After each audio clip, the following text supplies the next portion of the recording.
महाराष्ट्र के पूर्व सीएम अशोक चव्हाण के कांग्रेस से इस्तीफा देने के बाद पार्टी की मुश्किलें बढ़ती दिख रही हैं। राज्य में पार्टी विधायकों की बैठक हुई और कई विधायक बैठक से नदारद रहे।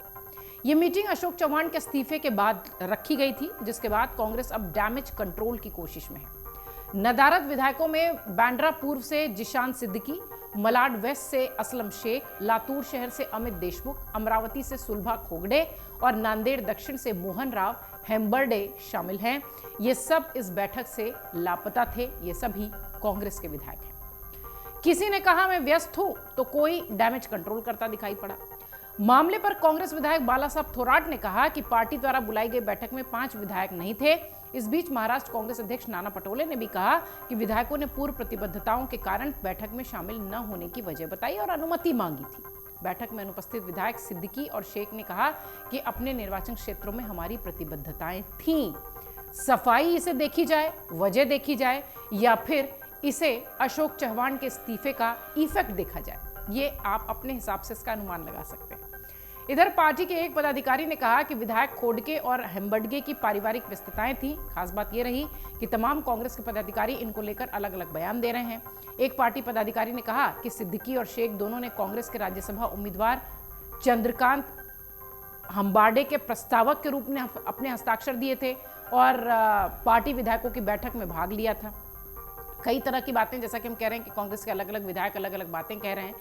इधर लोकसभा के चुनाव की नजदीकी की वजह से अगर देखें तो हर दल में एक तरीके का हड़कंप है और अशोक चव्हाण के आने के बाद तो वाकई में उनका जो इफेक्ट है पार्टी छोड़ने का वो दिखाई पड़ रहा है और इन विधायकों के पार्टी की बैठक से नदारद रहने को भी उसी से जोड़ा जा रहा है। अगर देखें तो महाराष्ट्र के पूर्व सीएम अशोक चव्हाण ने कांग्रेस की सदस्यता से इस्तीफा दिया और तब से पार्टी में लगातार हलचल तेज है। इस्तीफे के ठीक एक दिन बाद अशोक चव्हाण बीजेपी के साथ दिखे और ठीक उसके अगले दिन राज्यसभा चुनाव में उम्मीदवार दिखे। पिछले महीने पूर्व केंद्रीय मंत्री मिलिंद देवड़ा ने कांग्रेस एकनाथ शिंदे के नेतृत्व वाली शिवसेना का दामन थामा था। देवड़ा को राज्यसभा चुनाव के लिए शिवसेना ने उम्मीदवार बनाया है। आप देखिए तो जिस तरीके से कांग्रेस से टूटकर शिवसेना में शामिल होना या यूं कहें कि एनडीए की जो गठबंधन है उसके साथ जुड़ना कांग्रेस को परेशानी में डाल रही है महाराष्ट्र में। यूपी के बाद अगर देखिए तो कांग्रेस की सबसे ज्यादा 48 सीटें आती हैं लोकसभा की महाराष्ट्र में और वहां पर अशोक चव्हाण, मिलिंद देवड़ा जैसे लोग जो कि कांग्रेस के दिग्गज नेता रहे हैं, उनके छोड़ के आने के बाद एक हलचल पार्टी में दिखाई पड़ रही है और पार्टी की बैठक में विधायकों का नदारद होना निश्चित तौर पर उस पर भी प्रश्न उठ रहा है कि क्या ये अशोक चव्हाण के इस्तीफे का इफेक्ट तो नहीं है। कांग्रेस के दिग्गज नेता और महाराष्ट्र के पूर्व मुख्यमंत्री अशोक चव्हाण 12 फरवरी को पार्टी से इस्तीफा देते हैं और उसके बाद वो बीजेपी का दामन थामते हैं अगले दिन। लोकसभा चुनाव के लिहाज से देखें तो निश्चित तौर पर यह कांग्रेस के लिए बड़ा झटका है।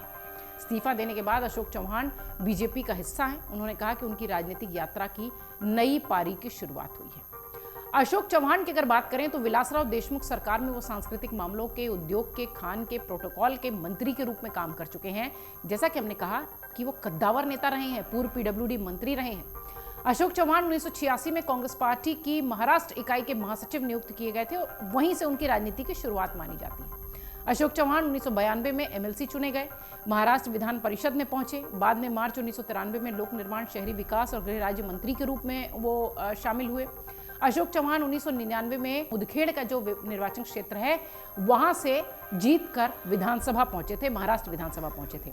2004 में वो फिर जीते। 2003 में विलासराव देशमुख ने उन्हें अशोक चव्हाण को परिवहन, बंदरगाह और सांस्कृतिक मामलों और प्रोटोकॉल मंत्री को नियुक्त किया था। जिस तरीके की बातें अशोक चव्हाण के इस्तीफे के बाद हो रही थी कि एक बहुत बड़ा झटका होगा। मिलिंद देवड़ा जब इस्तीफा दे रहे थे तो आपको याद होगा जब वो पार्टी में शामिल हो रहे थे तो एकनाथ शिंदे ने ये बात कही थी कि ये तो पिक्चर है, ट्रेलर अभी बाकी है। तो इस तरीके की जो चीज़ें महाराष्ट्र में लगातार दिखाई पड़ रही हैं। अगर उत्तर प्रदेश की बात देखें तो सबसे ज़्यादा लोकसभा की सीटें महाराष्ट्र से आती हैं और 48 सीटों का गणित कैसे बैठेगा इस पर लगातार सभी दल एक्टिव दिखाई पड़ रहे हैं। चूंकि अशोक चव्हाण, मिलिंद देवड़ा जैसे बड़े नाम कांग्रेस छोड़कर बीजेपी में आ चुके हैं, इसलिए उसका इम्पैक्ट विधायकों पर भी नजर आ सकता है। महाराष्ट्र कांग्रेस की स्थिति निश्चित तौर पर थोड़ी खराब जरूर दिखाई पड़ रही है। ऐसे में विधायकों का पार्टी बैठक से दूरी रखना या पार्टी बैठक से नदारद रहना निश्चित तौर पर सियासी गलियारों में एक संदेश दे रहे हैं कि कांग्रेस के भीतर खाने महाराष्ट्र में कुछ भी ठीक नहीं है। और खासतौर से अशोक चव्हाण के बाद अब ऐसा लगता है, राजनीतिक जानकार भी ऐसा कहते हैं कि निश्चित तौर पर एक बड़ी टूट कांग्रेस में नजर आएगी महाराष्ट्र में। अगर आप ये वीडियो YouTube पर देख रहे हैं तो हमारे चैनल को सब्सक्राइब करें और बेल आइकन को दबाना ना भूलें। अगर आप Facebook पर ये वीडियो देख रहे हैं तो हमारे पेज को लाइक करें।